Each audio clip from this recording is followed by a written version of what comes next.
And I also just really believe that improving our relationships improves the fulfillment of our entire lives. So, when we think about looking back at our lives when, we're on our last days on the planet, that's the things that we remember. We think about, who do we love? Who are we really glad we spent quality time with? And what was the quality of that relationship? So I would say to just not underestimate how your happiness is contingent on the relationship with yourself. Certainly, that's the first most important relationship, but then the relationship with our loved ones. And I invite people to give themselves permission and the space to figure out what that means to them. Welcome to Normalizing Non-Monogamy, the podcast where we interview incredible people from across the entire spectrum of non-monogamy to hear their fascinating stories. We strive to bring guests on the show who have a healthy approach to non-monogamy. However, it's important to remember that everyone does it a little bit differently, and the views and opinions expressed by our guests do not necessarily reflect our own. Additionally, we produce this show for entertainment purposes only. Please be aware that we aren't doctors or therapists. Consult a medical professional for anything regarding your health that you might learn about on the show. Enjoy!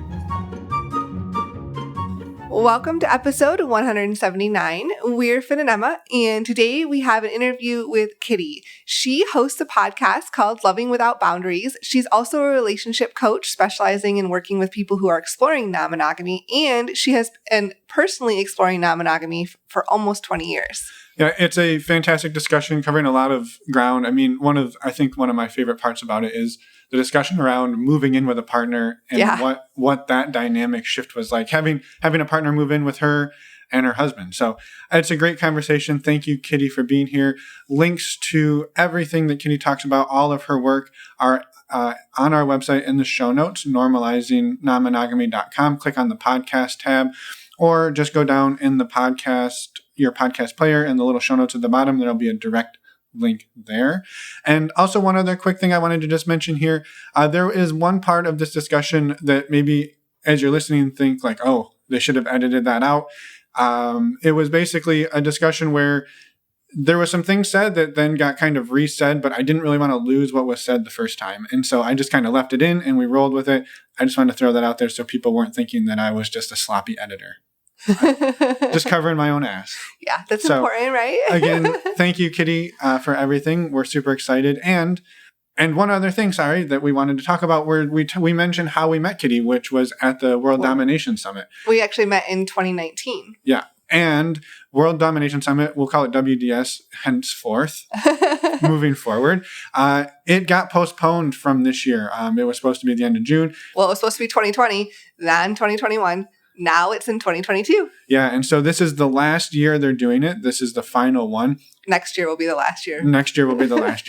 You can't actually buy tickets for it unless you happen to find somebody who has a ticket and is trying to sell their ticket. So it's sold out, but I would highly recommend doing some research on how to find tickets to this because it is an incredible event. Emma and I will be there in 2022.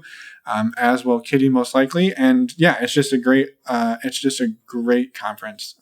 So yes, I don't know, just bragging about it. And and also like you can't get tickets. So it's kind of, I don't know. I feel bad, but not too bad.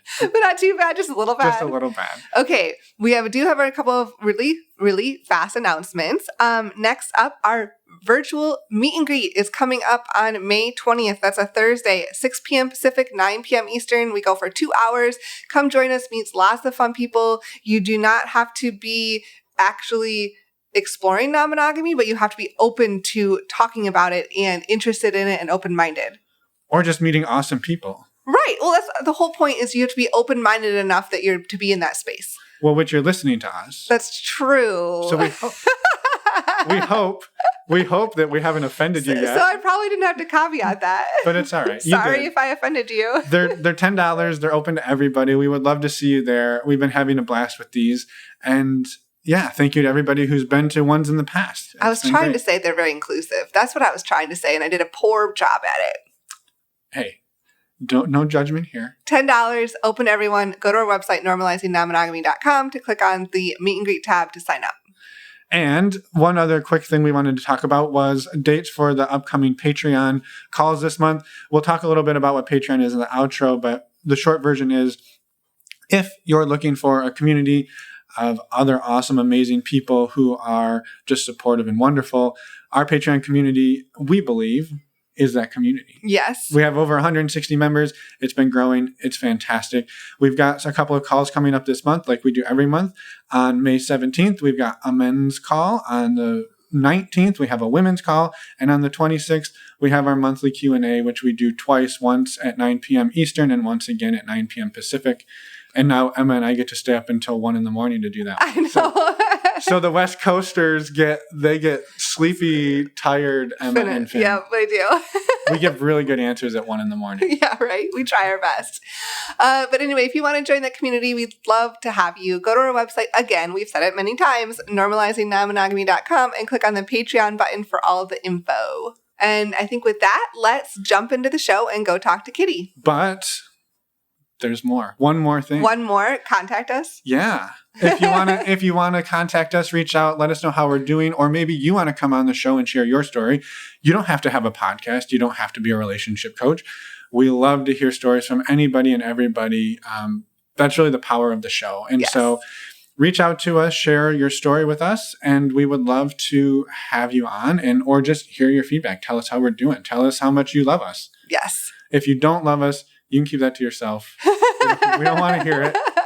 We're fragile. We We're would snowflakes. like constructive feedback, but we don't need negative feedback, maybe. Just send us whatever. We'll respond. You can also leave us a voicemail, and we look forward to hearing from you. Yeah. And now... we would love to hear from any of you, please. All of you. All of you. Any and all. Okay, now let's go talk to Kitty. Well, welcome, Kitty, to the show. We're super excited to have you here. We actually met you briefly a few years ago at the World Domination Summit, and excited Which is not as kinky as it sounds. No, it's not. but still a very fun event. And yeah, very true. And we're hopefully all going again when they do another conference. And so we're excited to meet you then. But thank you so much for being here. Awesome. Yeah, no, I'm totally excited to be here. And I loved meeting you back then. And it's cool that we get to meet each other, even if it's just in a Zoom meeting now, to keep that conversation going. So yeah. Exactly. Thrilled. Yeah, absolutely. Well, for anybody who doesn't know who you are, do you want to maybe give people a little bio of yourself, and then we can jump into your story? Sure, that sounds good. I am Kitty Chambliss, and I am a certified relationship coach, and I specialize in helping people in untraditional relationships live their most authentic lives, free from jealousy, insecurity, shame, or guilt in the open relationship and sex positivity space. And it is a great privilege and honor to do so. And I end up serving often people in the LGBTQ plus community and those wider circles. And I'm very passionate about what I do, because I think that we all have a fundamental right to love who we want, how we want, and to do it free from stigma. And that's partly why I'm so passionate about what I do, is to just normalize consensual non-monogamy and help make it be more accepted, and also give people the tools and the strategies to be able to live a beautiful and amazing life on their terms. Mm-hmm. Awesome. Well, thank you for the work you do, and again for being here. And so we would infer that you are yourself maybe non-monogamous. Do you maybe want to start by filling us in what your dynamic looks like, and then maybe we go back in time and figure out how you got here? That's awesome. Sure. So the way it looks now is I live with my two partners. So I live with my husband, who I've been with for 18 years, married for 14, and my other partner, who is a cisgendered man. And we've been together for about 6 years, and he's lived here for almost 5. And they each have other partners. So we have kind of like a very unusual family, and in our house we have, just the 3 adults, and then we have 2 fur babies. So my husband and I don't have our own children. That's part of the story, is we weren't able to have our own children, but, my partner's partners, and, my one partner has a son, and my husband's girlfriend, she has a daughter who's our goddaughter.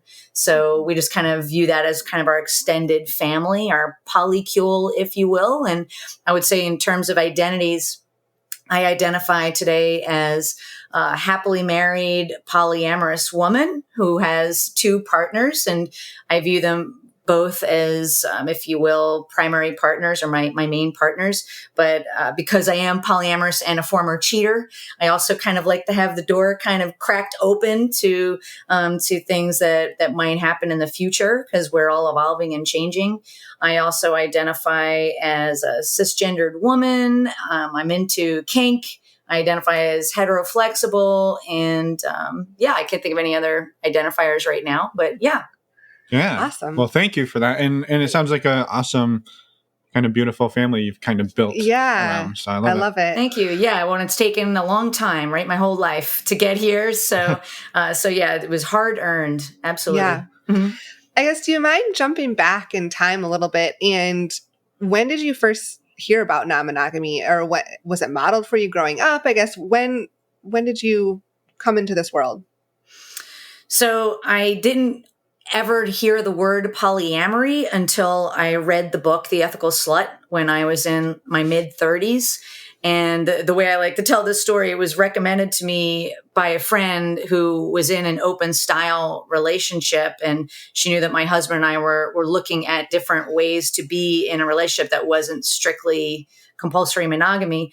And when I first even just read the introduction to that book, at first it was just like the most amazing moment. Like, I joke around, like, it was like the clouds parted, the angels sang, and, and it was this amazing moment where I thought, oh my God, all these years, I thought there was something seriously wrong with me. And it turns out I was just polyamorous all along, and I had no idea that was even a thing. So at first I felt a lot of joy.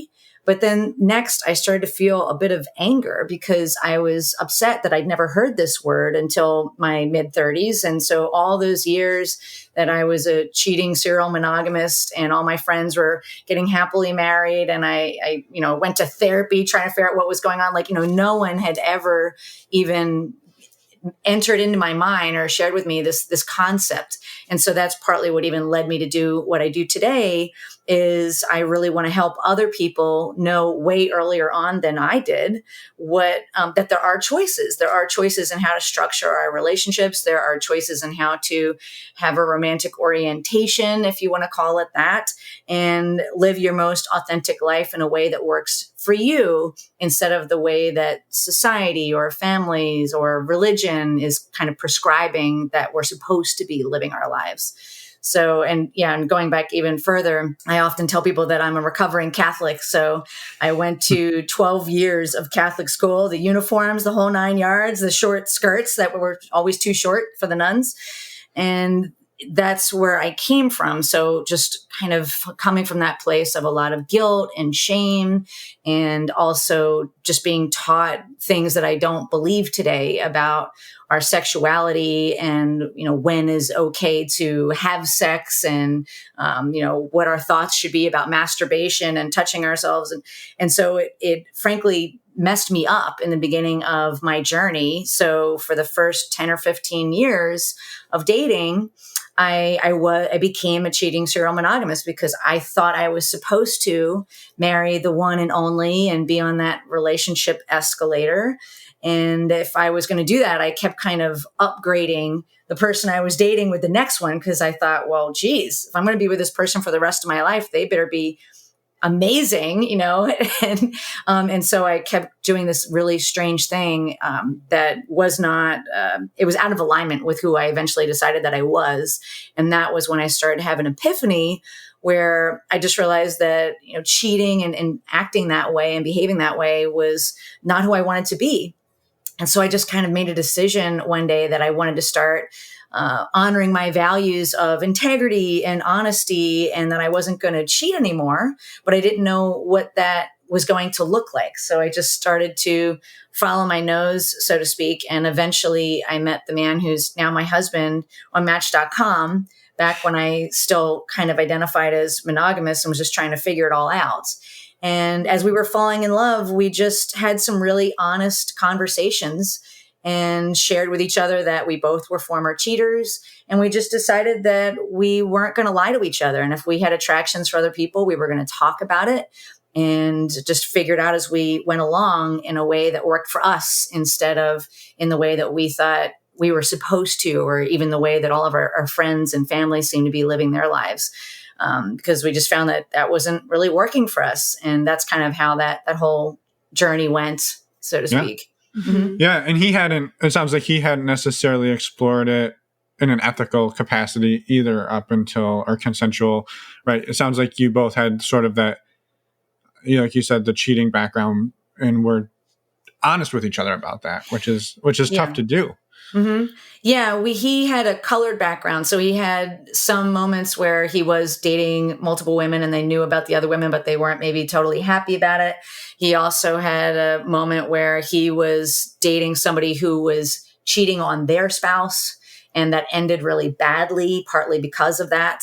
So we just both had some struggles with figuring out how to live our most authentic lives, and struggles with maybe accepting ourselves or finding somebody else to accept us, that we just found that monogamy wasn't really working for us, and just wanted to also act on our desires if we decided that we had feelings or, sexual urges for more than one person. And so we just kind of, we were really lucky that way, in the sense that we kind of grew in the same direction together and at the same time.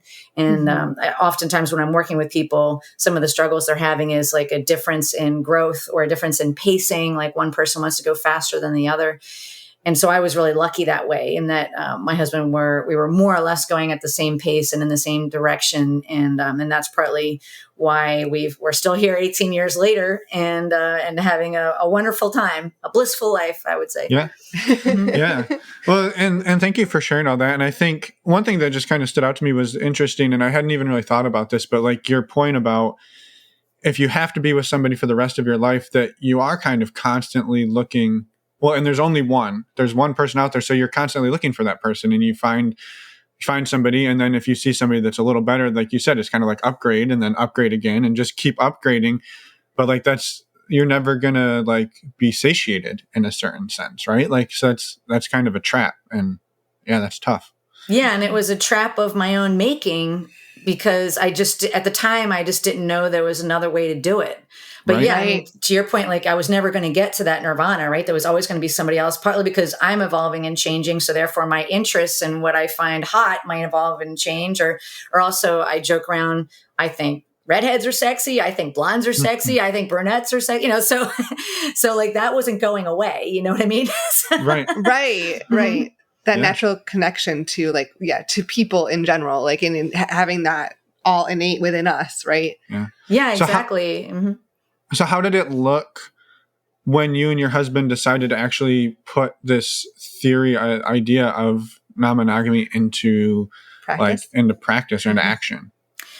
Well, first we're very thoughtful people, I guess. So we just talked about it a lot in the beginning. And then at one point when we were still just dating, my husband had brought up going to a nudist resort called Hedonism.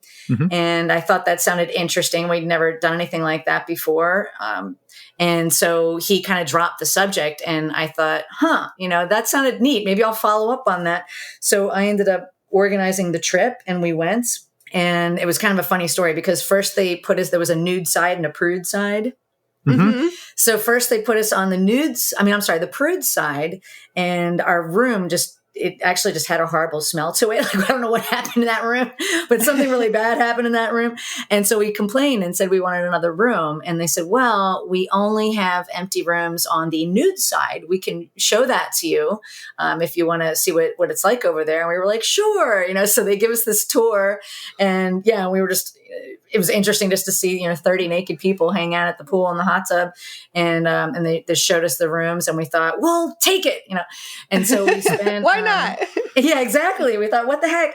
And so we were there for a week, and the first literally 20 minutes of being naked by the pool was definitely odd. But it was odd because of simple things like feeling, air and a breeze in places I wasn't used to feeling that, and maybe the first couple of times somebody would walk by, I'm like, I wonder what they're looking at. Are they looking at, my naughty bits or what? But after the first 20 minutes, it felt like the most natural thing that I'd ever done. And then when we had to put clothes on to go to dinner, it felt strange. I was like, man, can't we just go to dinner naked? That would be so nice.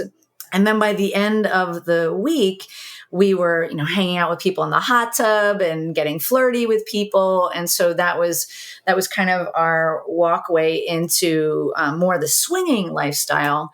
But what we learned was that it wasn't really just about the recreational sex aspect, although that was fun. It was also about making connections and becoming really good friends and developing feelings for people and letting that be okay. And around that time was when I read The Ethical Slut. And that's when I learned the word polyamory. So we kind of went to the nudist resort first. And part of my story I tell people is a month later, my husband asked me to marry him. And I don't think that was any accident, because I think, by us having that experience, he thought, okay, so we can successfully have something untraditional, and that's going to work for both of us. Maybe this is the gal for me. And then we eventually got married, but we did write our own vows and had a very untraditional wedding.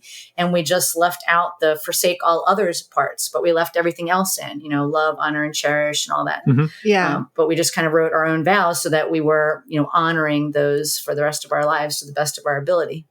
Yeah. We did the same thing. We did. Minus the Hito part, but we did the vows part. Yeah. That's awesome. The somewhat more traditional wedding, but not traditional at all. But, I was curious, so when you went to Hito and those first steps, how were there challenges that you ran into in the beginning there, or did it feel pretty easy? I guess, how did that go in your relationship? In our relationship, I would say it went pretty darn easy. Honestly, I was just kind of like an awakening mostly, and we were like two kids in a candy store in a way. The only challenging moment I had, but it wasn't necessarily with my soon-to-be husband. It was when things started to heat up in the hot tub, and there was a couple that basically wanted to have a foursome with us, and it just felt super fast to me, and I got shy, and I kind of ran to the room and locked the door, But I was like, this is a little too much. I was ready to kiss, but that was about it. So that part just went a little bit fast, and my husband was just kind of honoring where I was at. He was kind of neutral, so he was like, okay, we can hide out here and not answer the door if they knock. So that was another, I guess, a pacing timing thing, but later on, we did have a foursome with that couple many times.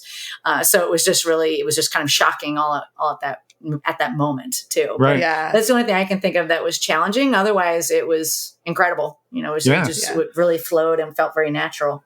Yeah. And it sounds like you said you read The Ethical Slut fairly shortly after that trip. And at that point, did you and your husband sort of make the transition? It doesn't sound like you were ever the full on swingers necessarily, but you had some more casual connections. And not that there is such a thing as a full on swinger. I don't know what that officially I know is. What you mean, I think. I'm just painting everybody with a broad brush here, but I guess the shift to more to the deeper connections to the polyamorous side of things, did that happen pretty quickly after that? Or how did that go? No, not necessarily. We did develop a close friendship with that couple that we met in Hito just by coincidence. They happened to live near where I grew up. So we're still friends to this day. We don't actually play with them sexually anymore, mainly because the wife kind of had a change of heart in that as their kids got older. But I guess what happened was once I read The Ethical Slut, we went down a journey for about 2 years, no joke, of just researching. So then I read Opening Up, and then I found different websites and, and discovered lots of different areas to learn from, including about swinging. So we did just kind of explore with that couple. But again, it started to look not just like swinging anymore because they became really close friends of ours. So it was kind of like a slow evolution. Mm-hmm. And so then after the couple years of research, I did put a profile on more like a sexy dating site. And I had a date with a fella that I ended up seeing for about 4 years. And my husband dropped me off at the date. And just, make sure you give me his address if you go back to his house. And we just kind of came up with all these different ways to keep it safe. And so that also he felt very comfortable. And I'm also lucky in the sense that my husband doesn't tend to feel jealousy very much. So that wasn't really an issue. He was just trying to make sure that I was safe. And that's kind of how, so I kind of started dating on my own first. And then shortly after, I would say maybe like a year later, he started dating one of our close friends, when they started to get close as she was going through a really bad divorce. And they were in an open relationship, we found out later. And then after that divorce, the two of them started to date. So then that just was kind of how that journey progressed. Yeah. And when you said that your husband didn't have many jealousy issues, when he started opening up on his side, have you struggled with jealousy at all? And if you can you talk on that a little bit? Yeah, I mean, there's no accident that I wrote a book about jealousy, right? So, right. Yeah, I figured you'd get there. So. Yeah. So, but I did struggle with jealousy, and in those early days, it was partly because when my husband's first partner, they were very, very affectionate and kind of adorable and sweet with each other. And the person that I was seeing at the time was a little bit more standoffish. He wasn't as affectionate. So that's where the jealousy happened, when the four of us would hang out and I saw, my husband and his girlfriend being all like smoochy and huggy kissy and whispering sweet nothings. And the guy I was dating was like, so pass me a beer, that's where the jealousy kind of came from. And also the fella I was seeing was also dating some other women, and we eventually broke up in a very dramatic fashion because he was cheating on me. So some of my jealousy stemmed from him hiding information from me and hiding partners. So there was some ways that was showing up too. So I ended up doing tons of research about how to deal with jealousy during those early years. But I will also add that a lot of what I studied and learned, it wasn't just about jealousy in intimate relationships. Like the first jealousy feelings that I was dealing with in my life were in my career. Like when I would get promoted above other people, and then they would get jealous and angry of my promotion. And then it showed up in my friendships. I had a friend in my life who was jealous of my achievements, or like writing the book on jealousy, ironically. So like the book was written from the lens of being in multiple relationships for that community, because I love that community. But a lot of what I've learned about dealing with jealousy was dealing with jealousy in all different aspects of my life. Mm-hmm. Yeah. Yeah, because that's a really good point, because it's not just relationships. It can come up in a lot of other ways as well. Yeah, absolutely. Absolutely. So the learnings that I have in the book are very hard earned from lots of different areas of my life. Yeah. Mm-hmm. Yeah. So you and your husband, your now husband, basically had the conversation about the non-traditional or open relationship from inception almost. But I'm curious, like, how have you two seen one another grow over the last 18 years? And maybe like, are there pieces of that growth that you don't think, and I know it's kind of impossible to project, but that maybe you would attribute to the non-monogamous journey that you've been on, that you maybe wouldn't have gotten there without that piece? That's a great question. It's harder to answer that one. Partly because my husband and I were just very fortunate. Like our value systems kind of naturally line up, and we get along very easily. So it's just kind of been this natural growth that he and I didn't have to work that much at. But I guess the part maybe where we've grown is in like when I'm having issues with some of my partners, and learning how to not put too much of a burden on him, so say I've got an issue over here with partner A, how much do I discuss that with my husband? And so I think maybe that's probably the best way I can answer that, is I think we both had to learn really valuable boundary setting, using that as an example, where I had to learn if I was overburdening him, and he had to learn how to say, you know what, I can't really talk about this with you anymore, or tonight, let's give it a rest, or maybe you should talk about that with somebody else, or maybe you should write a book about jealousy and get your thoughts out that way. But so I think that's maybe a place where we had to learn how to grow, is how to manage our emotions as it related to our growing polycule with our other partners. Yeah, because that's tough, right? If you're having an issue with another partner, and your husband always becomes the sounding board for that, and it's really out of his control, right? Like he can't fix it. He just has to listen, and which is a valuable role to play, but that's still tough to do at a certain point. Yeah, and it becomes complicated also if I'm having an issue with the other person that we live with, because it does affect him because we all live under the same roof. So I guess that's another area is that we've had to grow, is learning where each of our, as I like to call it, sometimes your growth edge is. And for my husband, his default is to play peacemaker and to kind of want to smooth everything over instead of maybe getting to resolutions. So I don't know that we would have figure that out. So I think that is something that we learned by having multiple relationships and living under the same roof, because it was another way where it was like a gray area of like, okay, so how much does he get involved in this situation? Because some of it is just pertaining to my relationship with my other partner, but some of it is also relating to that we all live under the same roof and we have to find peace and harmony here as an unusual family. So I think that's also been some of the challenges that we've had to face that we definitely wouldn't have anticipated very well anyway. Yeah.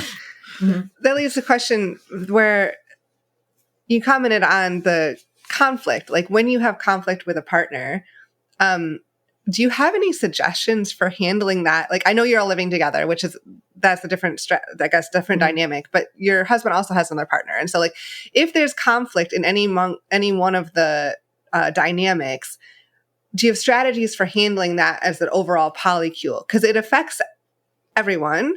It can affect everyone. And that's something I think that would be helpful if you have any thoughts on. Yeah, absolutely. I mean, the old adage, I think, is true that we've probably all heard in real estate. It's always location, location, location, and multiple relationships. It's communicate, communicate, communicate. So I think it is really important to have lots of communication. And I think sometimes as people are opening up, sometimes people don't realize just how much work that is and how much time it takes and how important it is to really hone your skills, to learn how to both communicate in a healthy way where you are speaking respectfully and compassionately to your partners and your partner's partners. And also, so that's kind of one piece of it. But I would say the other piece of it is learning how to know when not to communicate. And what I mean by that is sometimes you may have some emotional things to sort through or process on your own. And you can do that either by journaling or talking to an impartial friend or a professional like a coach or a counselor, and knowing when that's the space to work that out versus determining when it's time to talk to your partner. Because I think sometimes people can damage their relationships by, say, knee jerking and acting out or lashing out and not speaking respectfully or compassionately or honoring the needs and the truth of the other person and even themselves.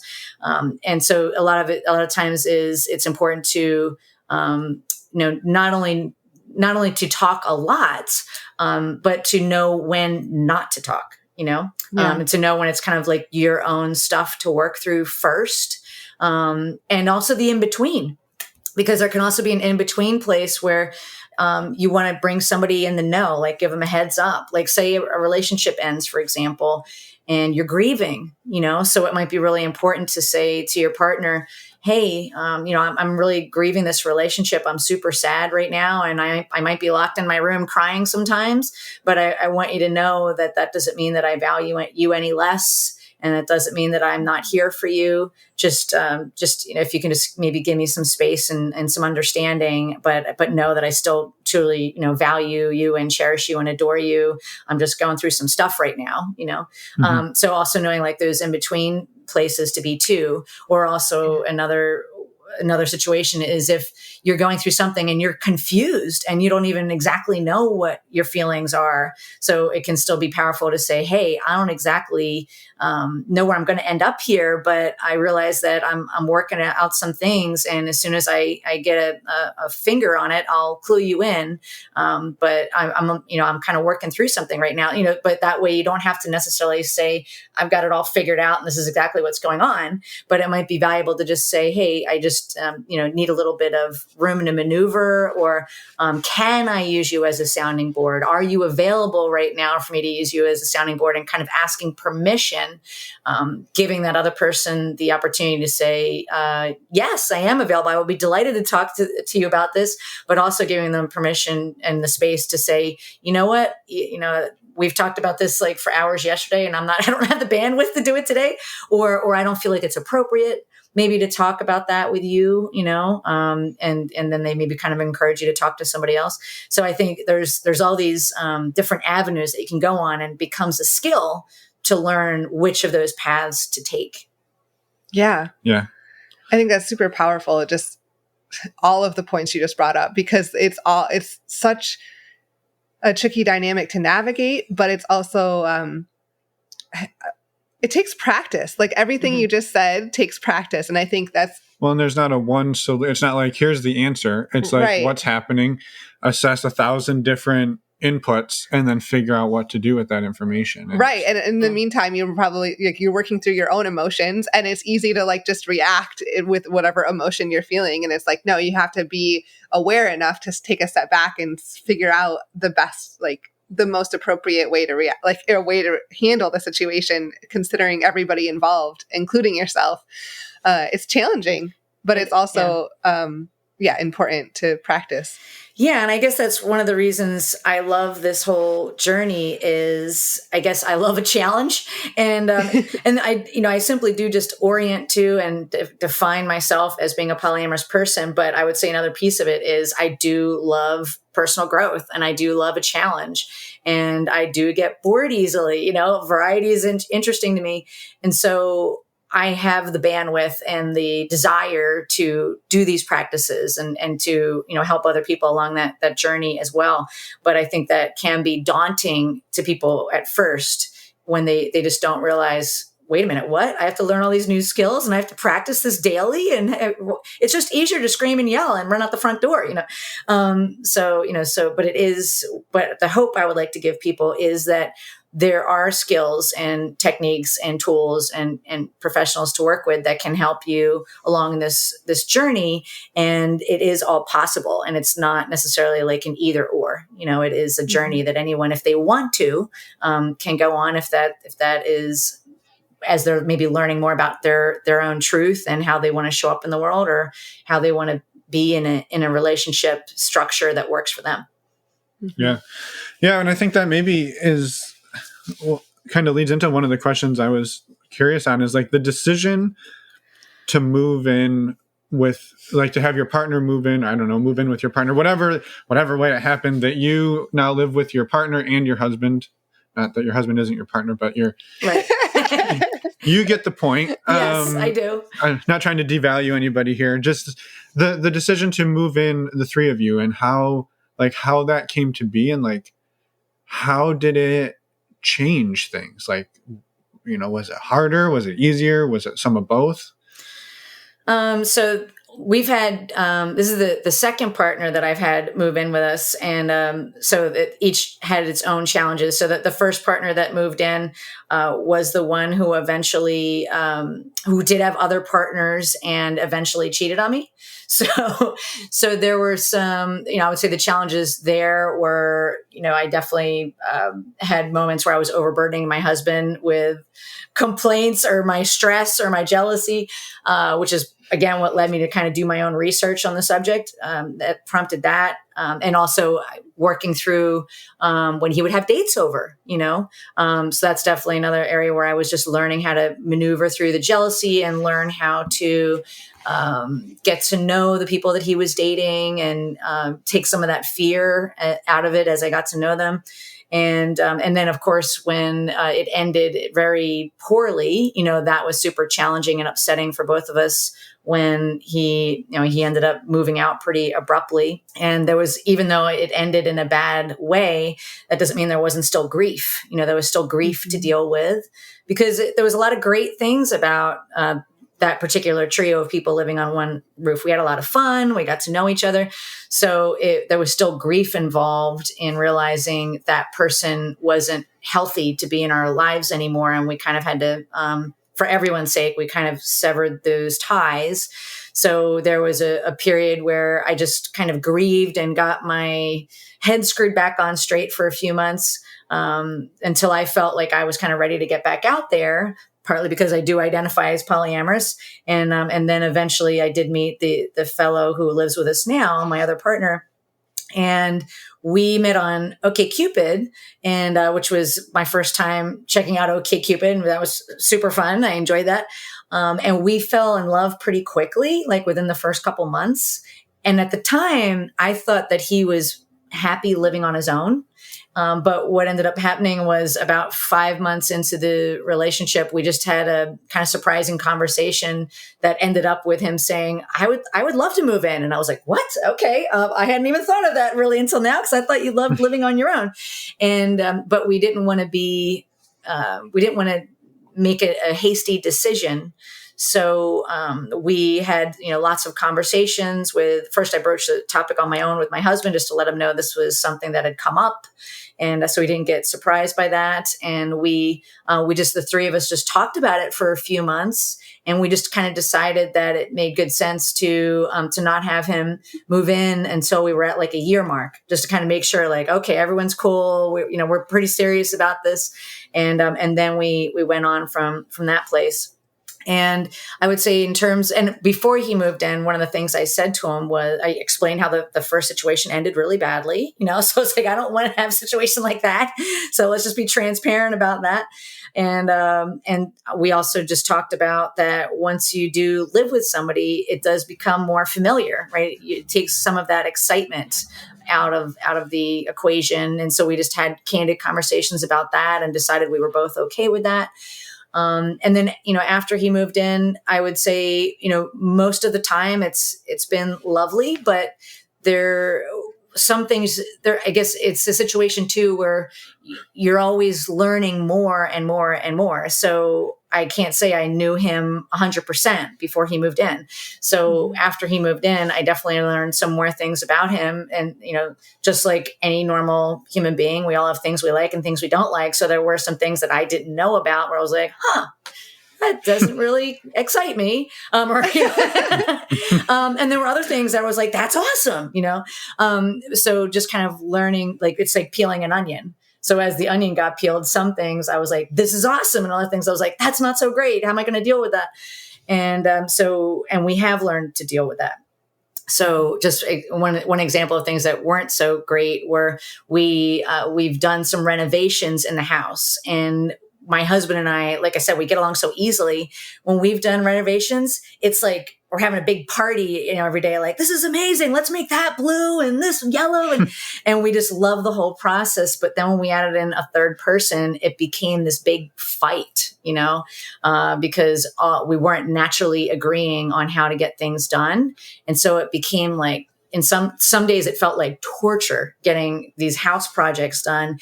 And then by the time they were done, I just thought, I don't want to do this ever again, and I never could have predicted that. So, but we have done some house projects since then, and they've gone a little bit better, so we're learning. So I guess, those are some of the things like you just can't predict. And I did recognize that, like when he moved in, like we couldn't know every single thing about each other, because we're also all evolving and changing. So some of that was a surprise in the moment, but we have worked through it to the best of our ability. But we're still learning. We're still learning and we're still growing. Yeah, no, and I think one thing you touched on early on there was like the moving in almost tempers some of that excitement, right? Yeah. Where like if you're seeing this partner maybe a couple of times a week, it's the NRE kind of lasts longer, right? Because it's like, we've been together a year, but we've really maybe only seen each other like 50 or 60 times because it's, once a week or twice a week. Mm-hmm. Did you feel when you moved in and it was every day, all day, there in the morning, there at night, did you feel that shift like in the energy and in the excitement? Like how did that look? And NRE is new relationship energy, if anyone's not familiar with that term. I would say we were lucky that I would say for the first, he moved, actually, I think he technically moved in at about 10 months or so. And I felt like we felt new relationship energy for like a year and a half. Okay. So there was a number of months there where it did feel just like super exciting and, oh my God, I have like the best life ever. The two people, I love who I think are just so hot and awesome are upstairs and downstairs, And so I definitely was just kind of having that blissful, grateful feeling for a long time. But I do remember the very first argument that we had, and it was over the dumbest thing, It was so dumb. It was about what to watch on TV. And like, that's how stupid it was. And I was shocked, like, because I was like, we've had this blissful year and a half and we're going to argue about what to watch on TV. Like, this sucks, So it was kind of like this bubble got burst. But again, I wasn't surprised because I knew it was going to come eventually. It was just a matter of when. Is it going to be a year and a half, 2 years? So it was just a moment of humbling, I guess. And we've definitely had some different arguments and blowouts since then, which has also been something to notice and work through. Again, because it's interesting with multiple relationships, because this relationship over here might look like this, and feel like this and maneuver like this, but this relationship over here might be completely different sometimes. And again, I do love a challenge, but there are moments where it can feel confusing. Like, what works over here might not work in this relationship over here. And so I think that's definitely, I don't know, just a big personal growth aspect. And I think what some people can also get a little surprised about as they're kind of maneuvering through things. Did that answer your question? Yeah, no, that's great. And I think that's also something really interesting you touched on right there at the end is like the ways that you maybe resolve conflict with your husband are different than the ways that you resolve conflict with your other partner. And that like, you don't have like a one size fits all solution. Like, oh, somebody's upset. Here's what we do. It's like, right. this is like a custom fit solution every single time. And that's tough. Mm-hmm. I think sometimes for learning people how to do that. You're always figuring it out on the fly. Mm-hmm. Yeah. Yeah, I guess it does feel a lot like you're kind of like dodging and weaving and learning and just kind of putting it away in your mental toolbox. Okay, so for, partner A, here's the tools I pull out and when and how. And then, for partner B, this is what I've learned works, or nothing's worked. I got to keep trying, because that can happen too. But one quote I love that I've heard recently is that oftentimes we feel like our needs or our values are in conflict, but it's really just a crisis of imagination. And I think that can give people a lot of hope, is to realize that there's always a way through. Sometimes it's just about being creative. And I should say that with a caveat. I mean, sometimes people are just incompatible or a relationship's run its course. But I mean, if two people want to be there and they want to work towards being in a healthy relationship, generally speaking, you can usually find a way forward if you're creative and keep at it. Yeah, totally. Switching topics a little bit, I had a question about you feel, or it's obvious that you are fairly open about your relationships and you have your podcast and a book and everything. How have you navigated that as far as being more open in society with having non-traditional relationships? Have you had any pushback, or are you pretty, I guess, can you just speak about that a little bit? I'm not going to put words in your mouth. That's fine. But just to clarify, you mean more about being like coming out to people? Is that what you mean? Okay. Yeah. That'd be great. In the beginning, when we were in that research phase, or just the first couple years of seeing other people, my husband and I were very private. And it was partly because we were still figuring out, like, is this who we are? Is this how we want to live our lives? Are we going to have children? Because we weren't sure yet about what that looked like. So in the beginning, we were very private. And when we decided to come out was a moment where my husband's girlfriend said, you know what? I feel like you're kind of ashamed that you're seeing me and it doesn't feel good. So I'm going to start to, pull back in this relationship and maybe spend less time with you. And so she was setting really healthy boundaries. And my husband came home to tell me that. And as we were talking about it, we obviously wanted to honor where she was, but it just gave us pause. And we thought, we're kind of being dicks, and pardon the pun. It just meaning like we're not being very respectful. And maybe we need to change instead of her kind of changing her tactics. So that was the epiphany of when we realized that we were polyamorous. This is who we were, and we were ready to start telling people. So over the next 2 years, we we practiced our elevator speech with each other, and we were super nervous. And we eventually came out to pretty much all of our friends. And most of the time, it went very well. Sometimes friends would say, we already knew that. Of course, we knew that already. But there were a couple times where it did not go well. People got angry, and the fallout from that is I've at least had maybe I would say 2 friendships that have pretty much dissolved to almost nothing, even though they won't actually admit that that's why. Just kind of mysteriously kept evaporating away, despite my best efforts, and so I just kind of accepted that. And then as the journey expanded outward, as far as family goes, my parents were deceased by the time this was at this point of our lives, so we didn't have to have that conversation with them. We told my sister very early on, and she was very accepting. And with my husband's family, his mother had kind of an unusual life, and they were very close. So he told her pretty early on, and she was also extremely accepting because her life wasn't picture perfect either.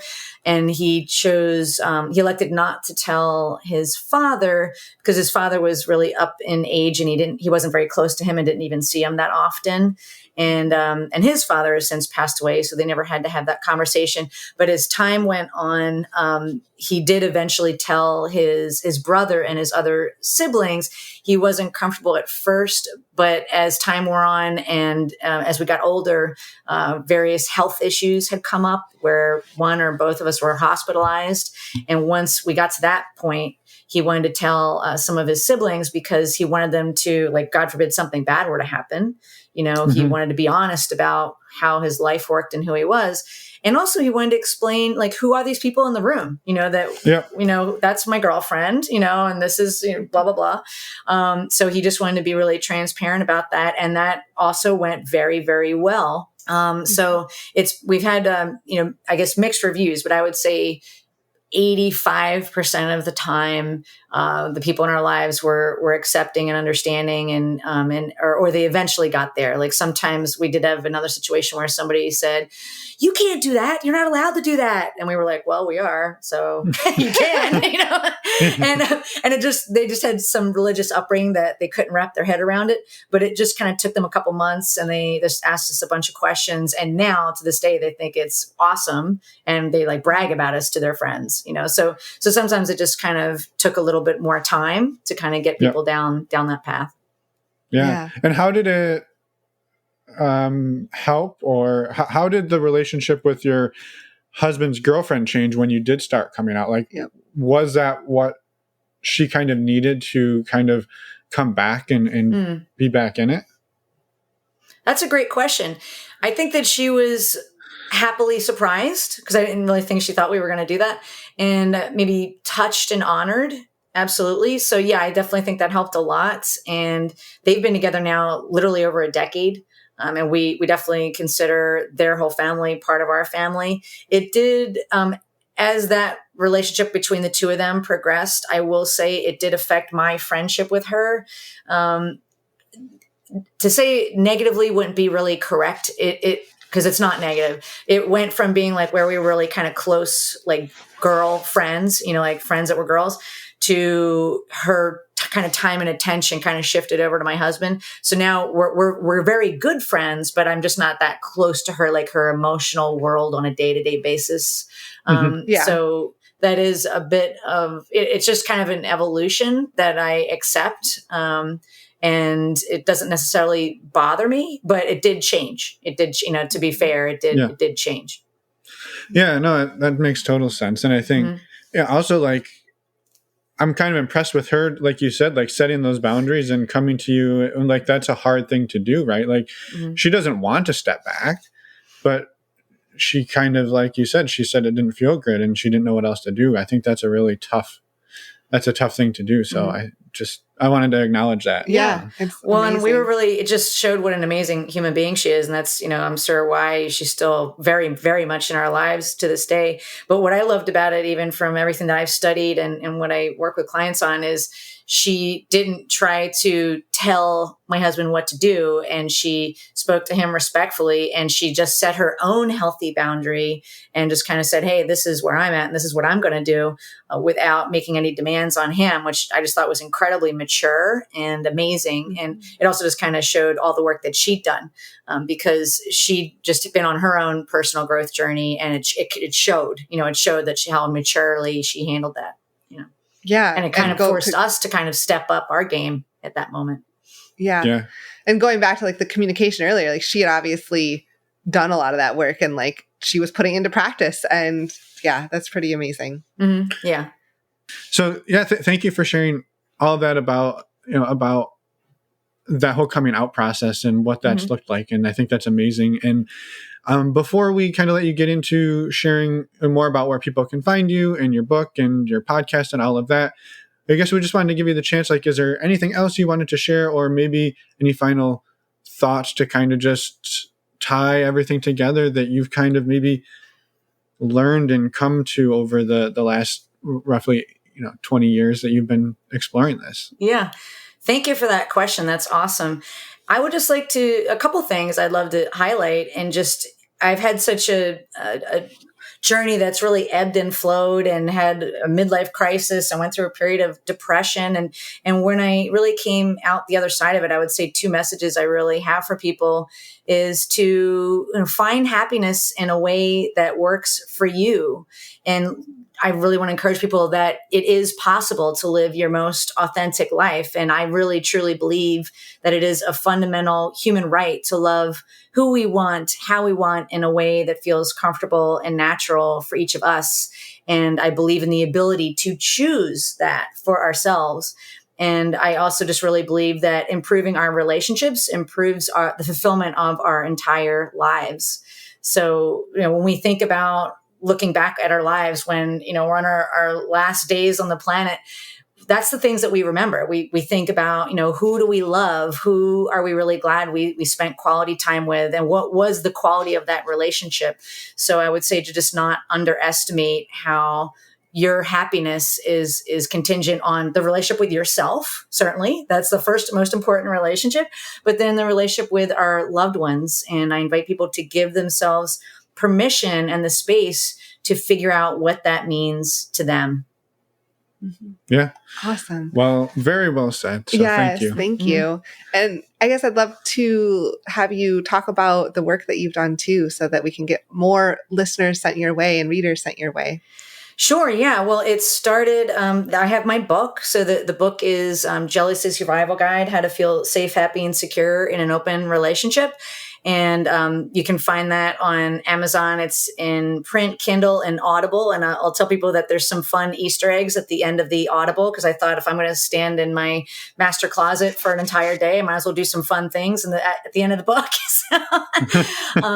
But that was that book is there as a resource, and it's been extremely rewarding just getting emails from people saying how it's helped them, and I really appreciate hearing from people in that way. And then from that book, it really springboarded into me becoming a relationship coach. And so from that place, if you go to my website at lovingwithoutboundaries.com, there, if anyone who is struggling, a lot of times people feel like they just don't know a way forward, whether they are trying to decide, if they are somewhere along the spectrum between monogamy and polyamory and don't know what to do with that. Or sometimes if people are trying to open up a relationship and they're having some issues doing that. And I also help people who maybe have identified as polyamorous or being in an open relationship for a number of years, but they've just kind of hit a wall, like maybe a new partner came in, or maybe something's changed and they just don't know how to get through that. You can go to my website and book a free call on the coaching tab there. And there's lots of information and lots of free resources there as well. And also that's where you can find my podcast. So that's been another labor of love that I truly enjoy, that I've been doing for the last 6 years.